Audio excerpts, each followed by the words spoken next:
Welcome back. You may be interested in knowing how ChatGPT search compares with other chatbots. And so if we were to take the same prompt, and we were to use it across chatbots, we'll be able to see how ChatGPT compares to other chatbots. And so if we go to our search area with a plain language query and we turn on search, we can then click enter. And we'll be able to see how ChatGPT interprets the information with search. We'll also be able to open up the source tab to see what ChatGPT is able to come up with. We can type the same phrase into Bing.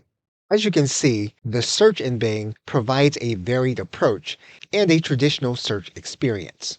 Inside of Bing, we can do what is called deep search, which is a GPT-powered search result. We can click on deep search. This is where Bing compares to ChatGPT search. And you'll be able to see that there is a combination of a search experience as well as a chat enhanced search experience. And so you can test your ChatGPT search versus Bing to determine for your particular search if you're getting the result that you want. Okay, so with that, thanks, and I will see you in another video.